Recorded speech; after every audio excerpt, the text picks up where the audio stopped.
Dobré ráno. Teda ako pre koho, no? Moje ráno bolo veľmi zle, lebo som celú noc nespala. To bola najhoršia noc, taká tá, že máte aj sopel, aj sa vám zle dýcha, ale hlavne kašel sa spustil hrozný. Takže ideme teraz práve do lekárne. Okrem toho ideme vybaviť ešte pár vecí, ale ideme do lekárne kúpiť Stop kašel. To je taký, povedzme, sírup. Možno ho poznáte z reklám a mne sa minule úplne veľmi osvedčil, akurát, že sme ho potom dali mame, takže už sme nemali doma a musíme ísť preto teraz do lekárne. Ja potrebujem niečo aj na sopel, lebo nech robím čo robím, tak stále soplím. Čau, Ňufi. Ahoj. Ahoj. Ahoj. Ty si ako spal? Ty si ani nezaevidoval, že som nebola pri tebe, že? Ja som sa až ráno zabudil a ty nikde. Lebo nemohla som proste zaspať, ak som kašľala. A hovorím si, že aj ťažko sa mi dýchalo v tej izbe. Tak som išla do obývačky, tam som si otvorila okno, pri ktorom som spala. My sme sa zastavili v lekárni. Toto je ten Stop kašel. Ak by ste to nepoznali, tak takto to vyzerá. A je to super preto, lebo je to aj keď máte suchý kašel, aj keď máte... Mokrý? Vlhký, hej. Keď cítiš, že vykašľáva? Áno, ale aj keď ťa drhne na suchý, tak je to aj na jedno. Teraz teba drhne na suchý, že? Nie, práve že vykašľáva. Ja som mal pocit v noci, keď že si nevykašľávala, že len ťa akože furt... Suchý, ale potom napríklad nad ranom som cítila hlieny. Len proste ja to neviem vykašľať ani zase. Na budúce, keď ma niečo rafne, tak žiadne boskávačky a odpálkujem sa do druhej izby a ja tam budem spať sám a ty budeš sama, aby si už to nechytila odo mňa. Ale Ňufi, to je úplne jedno, lebo to už tam proste je vo vzduchu. Ale tak akože nemyslím si, že aj hneď to musí človek chytiť, ale je pravda, že som mala za posledné týždne určite oslabenú imunitu, lebo som na to nedbala veľmi. Ideme na poštu, poď. Poďme. Lebo prišla lakťová opierka, o ktorej počúvam už 4 dní. Včera asi tak 800 krát. Nie. To som ti len písal, že... Ešte si mi poslal takého toho smajlika s tou kvapôčkou, že joj, že už ti to píšem asi 10. krát. Je to pravda? To bol spotený smajlik, že už nevie si počať, že nikto sa mu neozí. Nie, to si mi písal. Lebo som ti povedala, zajtra poďme prosím na poštu po niečo a ty, že áno, aj po lakťovú opierku a dal si tam toho smajlika. Ale doma som ti už o tom nehovoril. To je pravda, no. Mimochodom, určite viete, že dnes je 1. decembra. To znamená, že nám začína... Vlogmas! Veľa otázok prichádzalo, že či budú aj tento rok kartičky. Odpoveď je jednoduchá. Nie. Tento rok totižto budú oriešky. Áno, správne. Budú oriešky, v ktorých v každom z tých orieškov sa bude skrývať jeden dobrý skutok. Skrátka premýšľali sme, že čo by sme urobili tento rok. Samozrejme robiť zase kartičky bolo už také otrepané, keďže to bolo aj minulý rok. A... Možno, že ani nie otrepané, ale skôr nemožné. Prečo? Keď som v robote, vieš? Jaj, áno, tak aj kvôli tomu, hej.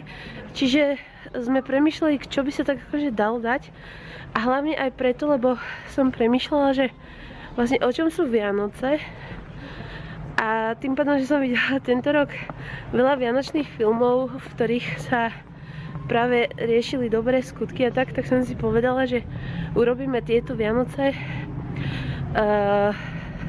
také o dobrých skutkoch, ale s tým, že nebudú to len Vianoce, že začneme počas Vianoc. Chystala som sa na to dlho a že teraz začneme, ale že potom budeme pokračovať aj po zvyšok roka, lebo je také nepekné, že častokrát sa robia dobré skutky len práve počas Vianoc, takže my ich budeme robiť, ale potom budeme pokračovať aj počas roka. Ňufi. Správne. Takže od dnešného dňa až do štedrého dňa každý deň zoberieme jeden oriešok, ktorý rozlúskneme a v každom oriešku bude jeden dobrý skutok. Nebude presne popísaný ten skutok, ale bude to len také symbolické, že v ten deň máme urobiť dobrý skutok, lebo chceme. A počas toho dňa si každý deň vymyslíme nejaký dobrý skutok. Niektoré máme už predpripravené a je to skôr kvôli tomu, že Marek bude v tej práci, tak aby sme mali niečo prichystané a tie dní, kedy nebude v práci, budeme tvoriť nejaké dobré skutky za zábehu. Za pochodu. Za pochodu. Improvizácia. Som sám na to zvedavý, ako to dopadne. Ja myslím, že dobre. Určite? Určite. Dobre.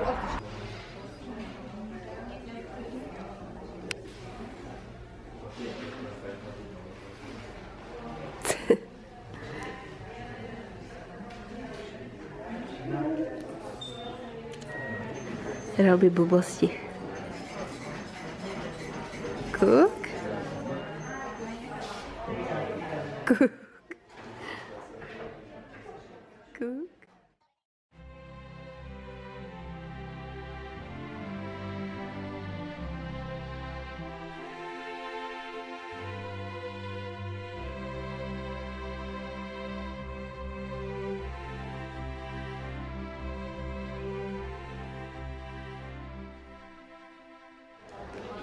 Práve ma napadol dnešný dobrý skutok. Aký? Neviem, či sa to dá považovať za dobrý skutok, ale...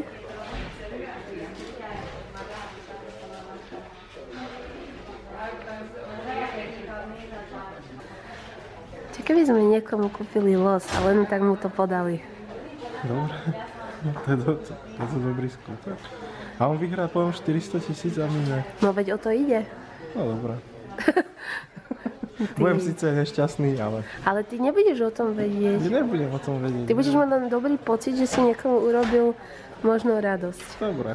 Máme tu ten tiket, žreb, ktorý taký istý sme dostali jedného vlogu od Zuzky, pozdravujeme, myslíme na to stále, kde sme vlastne vyhrali nemalú peňažnú sumu 20 €. Vidíš, ale teraz si žľúbal, že čo keby sme vyhrali, tak to nám mohla mať. Áno, veď jasné, ale však sa... Čiže ideme to asi niekomu to dať pri Lidli, ale to tu nie je. Zastavili sme teraz tu pred takou jednotou, lebo sme nevedeli, nikde nebol nikto ani pred Lidlom, ani pred Kaufom, komu by sme to dali. A tuto sme akorát zabočili a tu stal jeden pán a vyzerá byť taký osamotený a mal strašne červené ruky, takže asi mu je veľká zima. A Marek, že asi by sme to mohli dať jemu, tak asi ideme za ním. Ja dosť inklinujem k Indiánom a u Indiánov je taká vec, že oni nikdy nedávajú dary alebo proste nejaké, čo chcú dať, tak nikdy nedávajú s tým, aby ten obdarovaný vedel, od koho to je ten dar. A mne sa to veľmi páči a proste nechcem, aby to teraz tak vyzeralo, že budeme počas tých 24 dní ukazovať, že čo sme dali alebo tak. To vôbec nie, ale proste keď natáčame, tak to môže byť ako inšpirácia pre vás, že aj vy môžete nejak pomôcť, ale určite to nie je preto, že by sme to chceli nejak akože ukazovať alebo tak. Mne sa páči tá idea toho, že keď chceš niekomu niečo dať, tak to je z tvojej dobrej vôle a nie preto, že potrebuješ za to nejakú vďaku, alebo aby proste si sa ukazoval, že si niekomu niečo dal. Dobrý. Máme tu jeden žreb. Nechcete žreb? Možno tam vyhráte veľké penižky.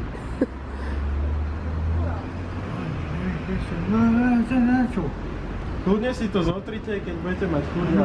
Prečo nechcete? Nerad vyhrávate? Ja nechcem. Tak keď nechcete, tak dáme to niekomu inému. Nie. Dobre, tak keď nechcete, tak dáme niekomu inému. No.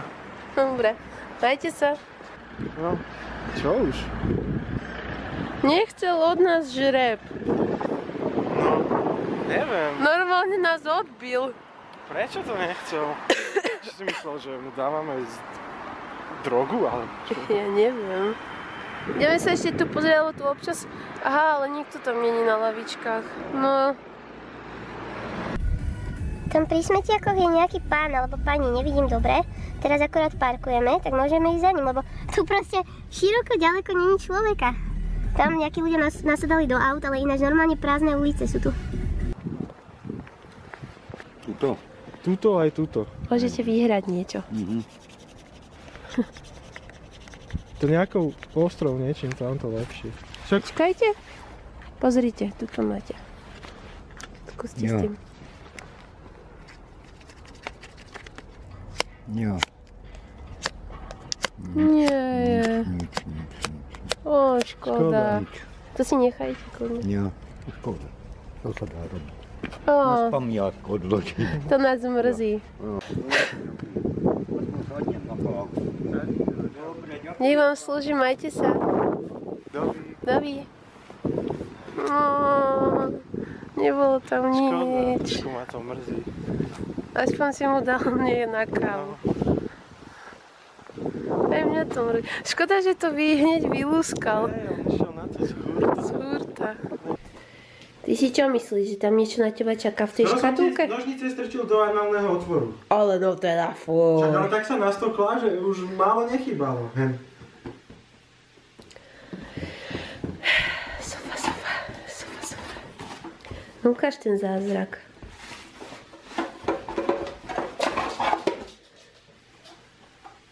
Aha, to je skladačka. Skladačka. Preto mi bolo divné, že to je nejaké malé. Skladačka. Aha. Zobral si nakoniec tú látkovú, pravda? Áno. Škoda. Látkovú. No ukáž.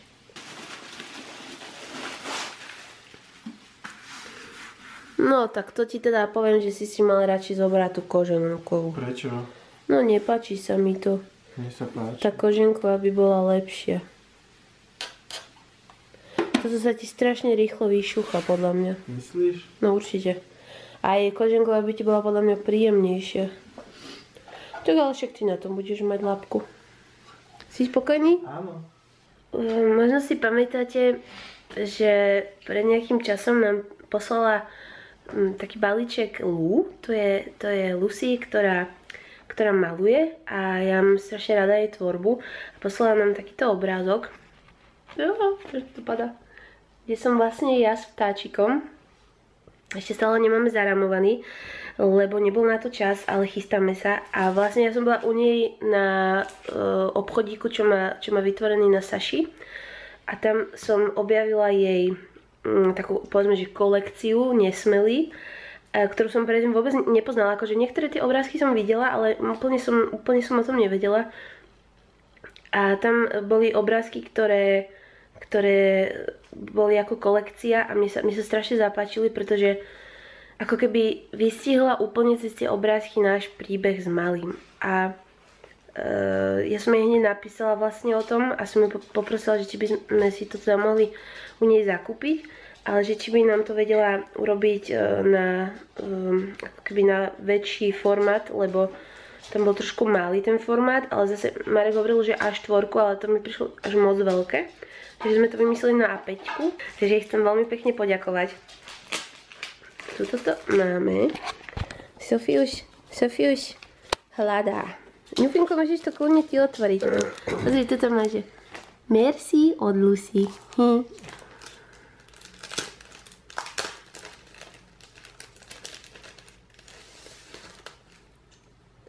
To nám poslal ako darček. Aha. Ona je majster v balení. No tu je prvý obrázok, to je ten najhlavnejší.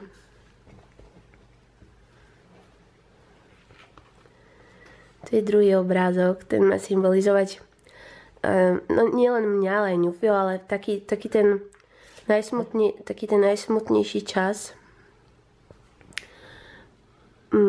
Proste ja keď vidím ten obrázok, tak vidím seba v tom čase.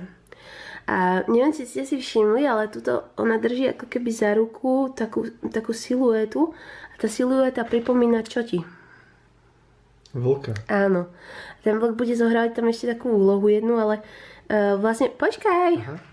Že ja som si to predtým ani nevšimla, že ona s ním vlastne ako keby ho drží za ruku a mne to príde také, ako že držíš za ruku ten smútok. Alebo niečo toho, čoho sa bojíš, vieš, že má to takú symboliku pre mňa.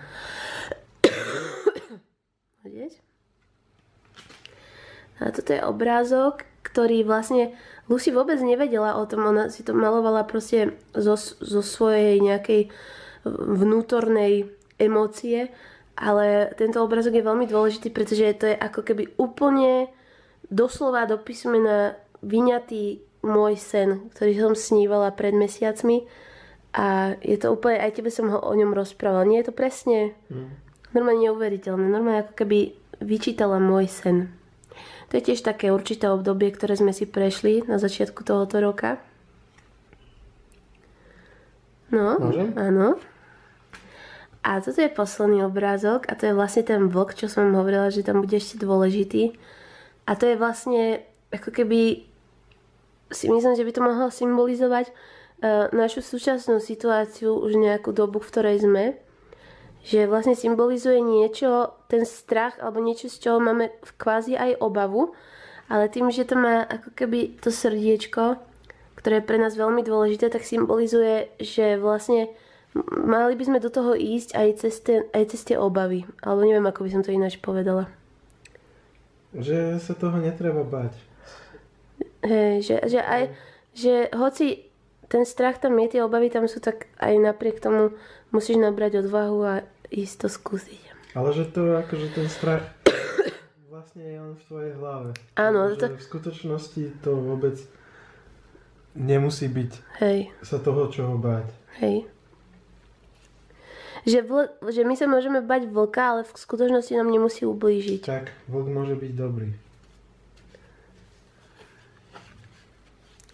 Som za to strašne vďačná, lebo podľa mňa sú nádherné tie obrázky. Pekne krásne. A ty si mi nejaký dojatý. Vidím to na tebe. O nie? Strašne sa mi páči. A ty si bol veľmi prekvapený, keď si ich videl prvýkrát. Však lebo úplne. To vyistila. Som nechápal, keby si o tom rozprávala jej niekedy a ona to namalovala a to boli úplne obrázky, ktoré si ona malovala svoje. Proste a úplne vystihla to. A toto nám poslala Lu ako darček. Nemusím asi ani vysvetľovať, čo to asi je. Čo? A čo si ty mi hovoril s tou lakťovou? Že tam nejak nesedí, či čo? Že asi ešte budem musieť dokúpiť nejaký adaptér jeden. Priamo z Dácie. A to ti oni nepovedali, že tam treba? Ja som si myslel, že to bude v balení. Po tomto smrkacom maratóne som celá úplne vydraná pri nose. Nielen, že tam mám ten exém dlhodobo, ale ešte som si to aj vydrala tým smrkaním, takže to mám úplne zapálené, páli to jak fras. A musím si to teraz potierať. Konečne mi zaúčinkovali tie kvapky dnes, takže už toľko nesmrkám. Sa mi trošku aj uklňuje kašel teraz na večer, aj keď po obede to bolo hrozné. V kuse som kašľala, v kuse. Myslela, že sa zadusím. Takže teraz sa natieram, teraz si dávam konopný olej na toto popálené, vydraté, exémové a potom si pôjdem dať avokádovú masku. Pretože teraz som zase dlho nemala, ako som bola chorá. A mohli ste si všimnúť napríklad, myslím, že vo včerajšom vlogu to bolo super vidno, že ako som bola celá vysušená. Takže dúfam, že už odíde táto hnusácka choroba a už nech sa nevrácia.